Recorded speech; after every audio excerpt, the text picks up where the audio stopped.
नमस्कार साथियों।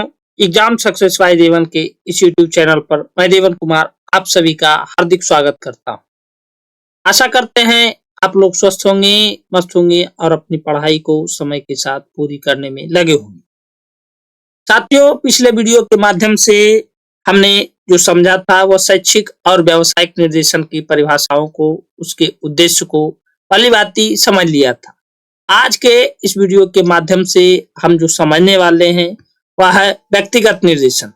व्यक्तिगत निर्देशन क्या है, उसकी क्या परिभाषाएं हैं, उसके क्या उद्देश्य हैं और व्यक्तिगत निर्देशन क्यों जरूरी है, इन सभी चीजों के बारे में हम इस वीडियो के माध्यम से चर्चा करने वाले हैं।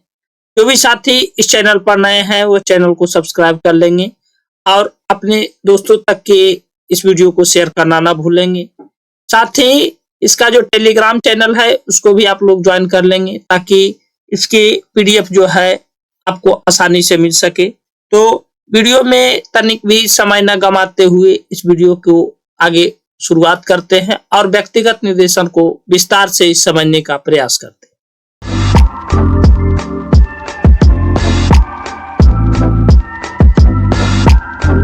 व्यक्तिगत निर्देशन की हम बात करेंगे। व्यक्तिगत निर्देशन के बारे में हम समझते हैं कि व्यक्तिगत निर्देशन क्या होता है और व्यक्तिगत निर्देशन किस प्रकार से दिया जाना चाहिए, इसके क्या उद्देश्य हैं और इसकी क्या परिभाषा है। निर्देशन को समान रूप में अगर हम समझें तो यह व्यक्तिगत प्रक्रिया के रूप में हम इसे समझते आए हैं। शुरुआती स्थिति से ही हम समझते हैं कि निर्देशन सामान्यतः व्यक्तिगत ही मानी जाती है और निर्देशन सामूहिक भी होती है, लेकिन व्यक्ति से ही समूह का निर्माण होता है, इस चीज को हम समझते हैं।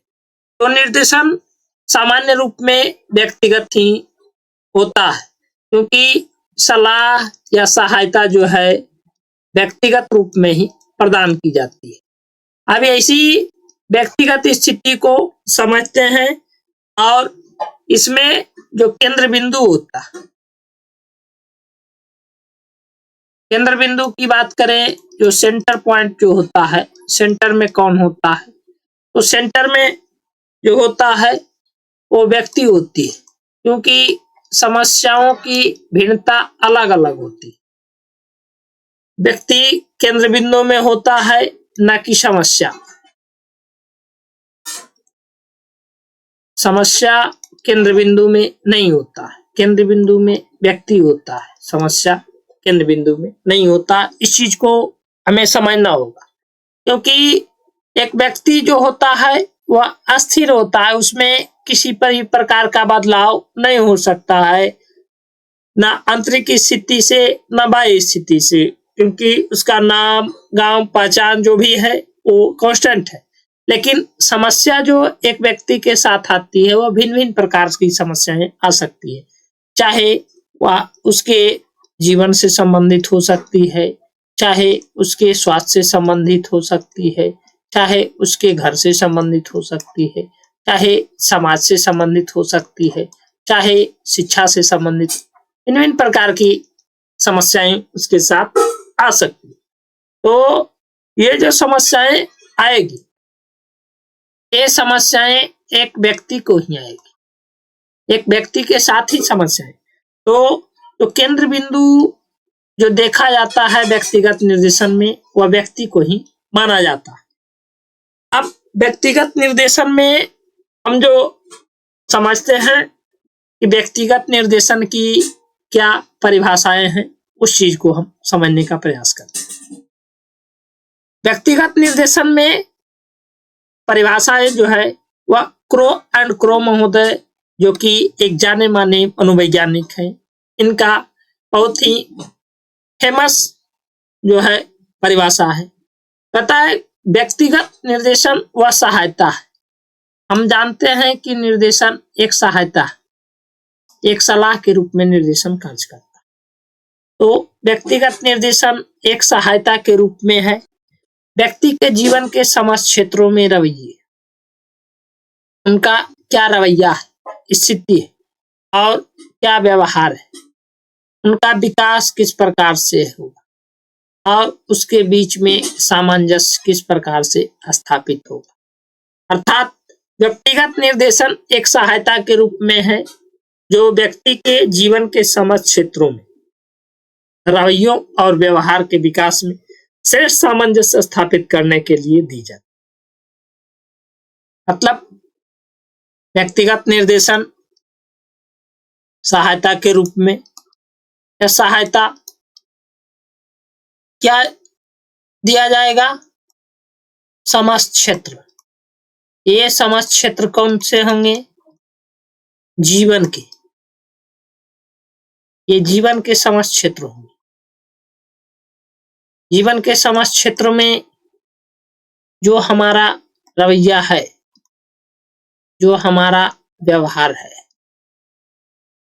उन व्यवहार का विकास कैसे होगा, सही दिशा में, व्यक्तिगत रूप में, और विकास के साथ उनमें जो सामंजस्य की स्थिति है, जो सामंजस्य बैठना, जो एडजस्ट होना चाहिए, वो श्रेष्ठ रूप में कैसे होगा। तो इन सभी चीज को एक जगह व्यवस्थित करने के लिए, एक जगह अस्थायी स्थिति में हो, किसी भी प्रकार का उसमें परेशानियां न आए, ऐसी सहायता जो व्यक्तिगत रूप में होती है या व्यक्तिगत निर्देशन के रूप में जाना जाता है। यह सहायता व्यक्तिगत रूप में होती है और इस व्यक्तिगत को हम सहायता को व्यक्तिगत निर्देशन के रूप में हम जानते हैं। ये सहायता जो जीवन से संबंधित होते हैं, इसके पहले हमने जो बताया कि स्वास्थ्य से संबंधित, घर से संबंधित, समाज से संबंधित, शिक्षा से संबंधित, व्यवसाय से संबंधित भी हो सकती है। तो एक छात्र के जीवन में या फिर एक व्यक्ति के जीवन में जो समस्याएं हैं, उन समस्याओं का निराकरण कैसे होगा, उसके लिए क्या सहायता की जरूरत है, क्या व्यक्तिगत निर्देशन कार्य करता है। व्यक्तिगत निर्देशन के माध्यम से इस सहायता दी जाती है, जिसके कारण उनके व्यवहार का संपूर्ण विकास हो, उनकी योग्यता का, उनकी क्षमता का, उनकी संपूर्ण जो विकास है व्यवसायिक स्थिति में, व्यक्तिगत स्थिति में, जो देने की स्थिति व्यक्तिगत सहायता के माध्यम से, व्यक्तिगत निर्देशन के माध्यम से प्राप्त की जाती है, सहायता दी जाती है। यही व्यक्तिगत निर्देशन है। तो हम व्यक्तिगत निर्देशन की परिभाषा को देखते हुए अब आगे बढ़ते हैं और व्यक्तिगत निर्देशन के उद्देश्य को समझते हैं कि व्यक्तिगत निर्देशन के क्या उद्देश्य हैं। What is the objectives of personal guidance. Personal guidance के क्या क्या उद्देश्य हैं। इसके पहले जो हम शैक्षिक निर्देशन के उद्देश्य को समझा था और व्यावसायिक निर्देशन के उद्देश्य को हमने समझा था।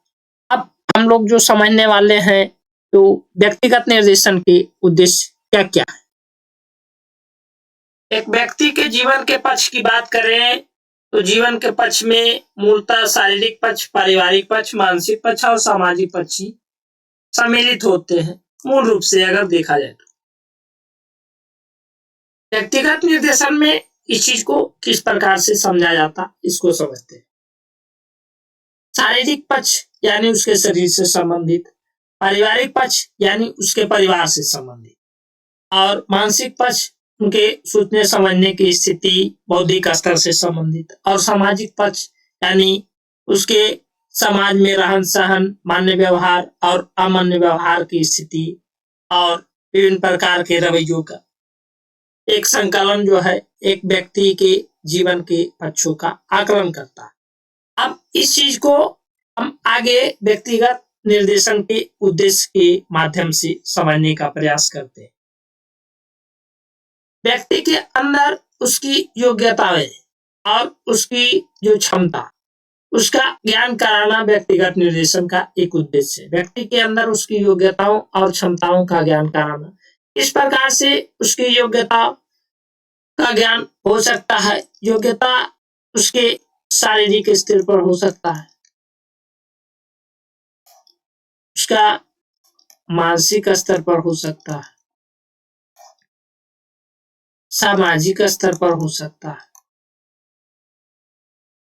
पारिवारिक स्तर पर हो सकता है,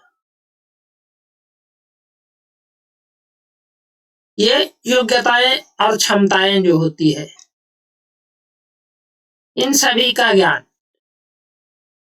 इस प्रकार से हो, इन सभी चीजों के बारे में जो जानकारी, ये जानकारी किस प्रकार से उपलब्ध होनी चाहिए, इन सभी चीजों के बारे में व्यक्तिगत निर्देशन कार्य करता है। एक व्यक्ति में जब उसकी योग्यता और क्षमताओं का ज्ञान व्यक्तिगत निर्देशन के माध्यम से हो जाता है, तो उसके बाद की जो स्थिति आती है वह दूसरी स्थिति व्यक्तिगत निर्देशन के उद्देश्य में जो है उसकी योग्यता, रुचि और व्यक्तित्व के विकास में सहयोग प्रदान करना। उसकी योग्यता, रुचि, व्यक्तित्व, इन तीनों के विकास में सहयोग प्रदान करने का कार्य होता है। विकास में सहयोग प्रदान करना।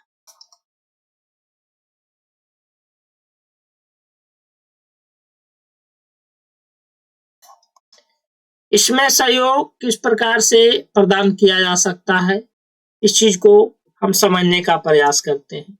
व्यक्तिगत निर्देशन व्यक्तिगत होता है, व्यक्तिगत सलाह या सहायता दिया जाता है जब उसकी योग्यता का पहचान हो जाती है कि उस छात्र के अंदर इस प्रकार की योग्यता है कि इस कार्य को करने के लिए उपयुक्त है।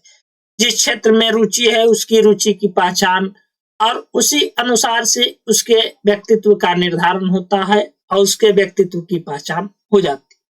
अब इसका विकास कैसे हो?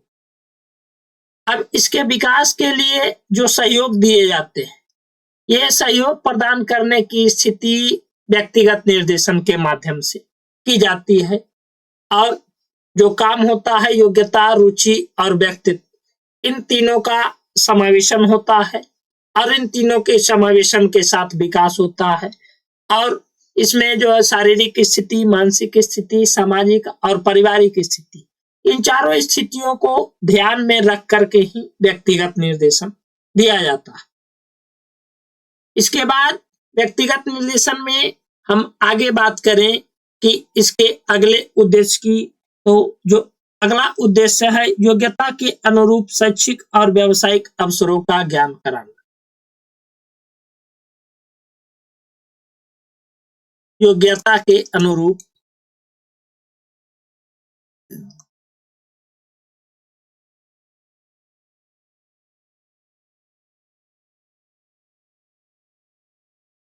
शैक्षिक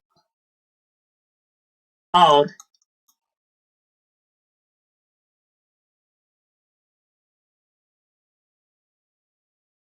व्यावसायिक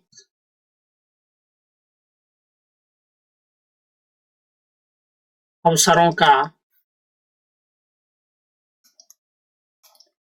ज्ञान कराना।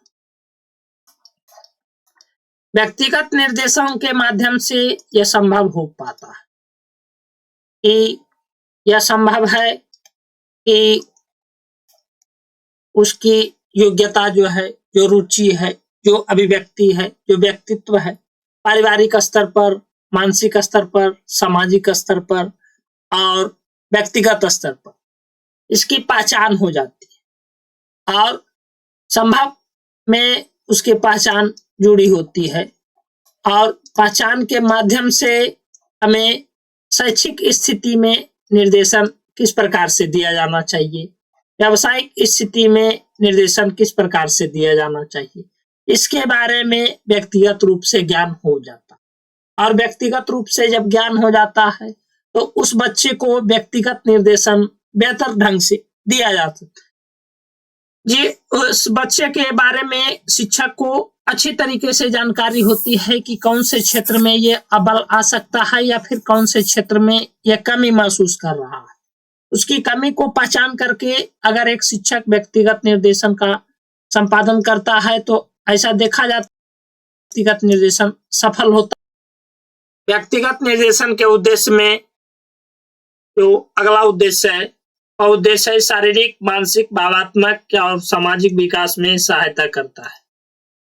व्यक्तिगत निर्देशन क्या करता है? शारीरिक रूप से, मानसिक रूप से, भावात्मक रूप से और सामाजिक विकास इसमें सहायता करता है। इस चीज को हमने जीवन के पक्ष के माध्यम से ही देखा था कि व्यक्ति के जो जीवन के पक्ष होते हैं, शारीरिक पक्ष, पारिवारिक पक्ष, मानसिक पक्ष और सामाजिक पक्ष।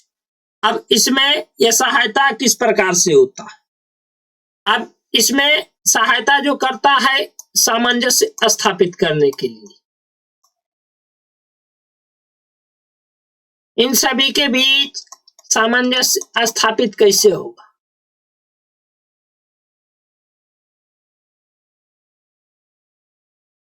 इसी के लिए व्यक्तिगत निर्देशन दिया जाता है,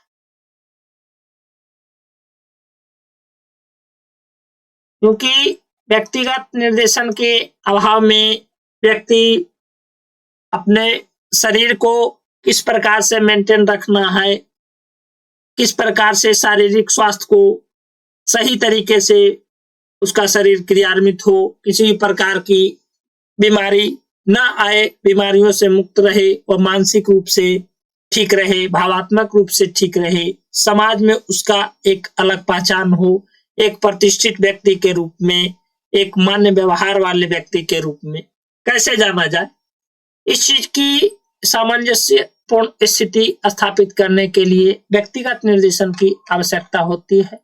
और व्यक्तिगत निर्देशन का यह उद्देश्य होता है कि छात्रों के अंदर शारीरिक रूप से, मानसिक रूप से, भावात्मक रूप से और सामाजिक रूप से उसकी सहायता करे और उसके विकास में वह सहायक हो। और जब सहायक होगा तो उसमें सामंजस्यपूर्ण स्थिति स्थापित होगी, अर्थात वह जो होगा समायोजन के लिए उपयुक्त होगा। और जब समायोजन हो जाएगा उसके बाद अपने आप को वह व्यवस्थित कर लेगा, व्यवस्थित कर लेगा तो उसका विकास हो जाएगा। व्यक्तिगत निर्देशन के उद्देश्य में यह शामिल होता है, इसीलिए व्यक्तिगत निर्देशन के अंतर्गत इस बिंदु को शामिल किया गया।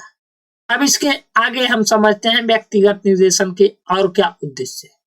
व्यक्तिगत निर्देशन के जो उद्देश्य हैं उसमें जो है उत्तरदायित्व की भावना का विकास शामिल है। अब एक व्यक्ति के अंदर उत्तरदायित्व की भावना किस प्रकार से विकसित हो सकती है? अब उत्तरदायित्व की भावना विकसित हो उसके लिए सबसे पहले स्वयं की समझ होनी चाहिए। स्वयं की समझ होगी उसके पास, उसके बाद परिस्थितियों की समझ होगी, परिस्थितियों की समझ, किस प्रकार की परिस्थितियां उसके सामने आए तो किस प्रकार के कार्य करने चाहिए। परिस्थितियों के समझ के बाद सामंजस्य किस प्रकार से उसमें स्थापित करना है इसके बारे में होना चाहिए। अब उसमें साथ साथ शारीरिक स्थिति, मानसिक स्थिति, पारिवारिक स्थिति और सामाजिक स्थिति, इन सभी चीज के बीच में सामंजस्य कैसे स्थापित होगा, इन सभी चीजों के बारे में अगर बेहतर जानकारी होगा तो इन सभी चीज के बारे में बेहतर जानकारी अगर एक छात्र को हो जाता है तो वह व्यक्तिगत निर्देशन के माध्यम से उत्तरदायित्व की भावना का विकास उसके अंदर हो सकता है। अगर उसके अंदर इन सभी में किसी भी चीज की कमी महसूस होती है तो व्यक्तिगत निर्देशन के माध्यम से उसे उस लायक बनाया जाता है ताकि उन सभी चीजों के बीच में सामंजस्य स्थापित हो सके और स्वयं को स्थितियों के अनुसार से समायोजित कर सके। क्योंकि जब समायोजन की स्थिति हो जाएगा तो वह अपने आप को एडजस्ट कर लेगा, व्यवस्थित कर लेगा, तो भिन्न भिन्न प्रकार के परिस्थितियों में अपने आप को खड़ा कर सकता है, चाहे वह शारीरिक रूप से हो, मानसिक रूप से, पारिवारिक या फिर सामाजिक रूप से। विभिन्न परिस्थितियों में अपने आप को व्यवस्थित कर लेगा। और जैसे ही व्यवस्थित कर लेगा उस अनुरूप में फिर अपने आप को कभी महसूस नहीं होगा और इस प्रकार से वह जीवन में सफल हो जाएगा। समायोजन के बाद फिर एक सफल व्यक्ति के रूप में अपने आप को खड़ी करेगा अपने जीवन से संबंधित। तो इस वीडियो के माध्यम से जो हमने समझा वह है व्यक्तिगत निर्देशन के बारे में। व्यक्तिगत निर्देशन क्या होता है और व्यक्तिगत निर्देशन हमारे जीवन में क्यों जरूरी है, व्यक्तिगत निर्देशन के क्या क्या उद्देश्य है, इन सभी चीजों के बारे में हमने विस्तार से समझा। इस चैनल का जो है पीडीएफ जो है प्राप्त करना चाहते हैं, ये चैनल पर जो वीडियो है उसका पीडीएफ आपको प्राप्त करने के लिए हमारा जो टेलीग्राम चैनल है एग्जाम सक्सेस बाय J1 उसको आप लोग ज्वाइन कर लेंगे। डिस्क्रिप्शन बॉक्स में लिंक दिया गया है जहां से आप आसानी से ज्वाइन कर सकते हैं टेलीग्राम चैनल को, और उसमें आपको जो है इस वीडियो का और इसके साथ साथ सभी वीडियो का पीडीएफ जो है आसानी से प्राप्त कर सकते हैं। तो इसी के साथ धन्यवाद, और हम जो आगे एक नए टॉपिक के साथ मिलते हैं तब तक के